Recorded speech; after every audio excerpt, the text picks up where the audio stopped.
Solo's attackers also hurt Juliette in Silo Season 2's Episode 8, which makes it hard not to wonder who they are and what they want from Solo and Juliette. Apple TV+'s Silo delivered one of its most compelling cliffhanger in Episode 7 when Juliette almost drowned to death and discovered that Solo had been harmed and abducted by someone.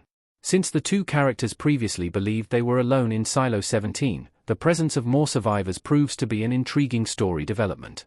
Silo Season 2's Episode 8 expands on this mystery by revealing the faces of the attackers but not disclosing their identities. This leaves room for viewers to theorize who they are and how they ended up in Silo 17. At the same time, the Silo Season 2 episode also walks through other story developments from Silo 18 and hints at what Salvador Quinn's coded letter might ultimately reveal about the Apple TV+ sci-fi show's dystopian world. Juliette's attackers in Silo 17 explained, "Are they kids? It seems likely they were born in Silo 17. When Juliette sets out to look for Solo in Silo Season 2 Episode 8's opening moments, she runs into an unknown human who first warns her to stay away and then attacks her with an arrow. Towards the end of the episode, Juliette discovers that there are several other humans in the silo who seem to have had some vendetta against Solo.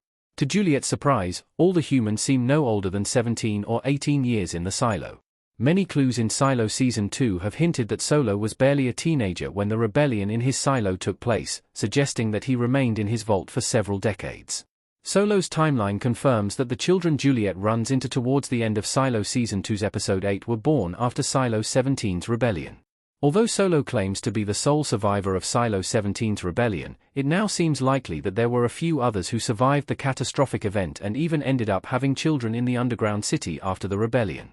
Or, since there are 49 other silos, another possibility is that the children somehow arrived in Silo 17 from another silo and decided to make it their new home. Was Solo killed by the attackers? Silo Season 2 might have already revealed the attackers' purpose. In Silo Season 2's opening episodes, Juliette notices a few dead bodies outside Solo's vault and realizes that they seem relatively less old compared to the bodies outside the silo.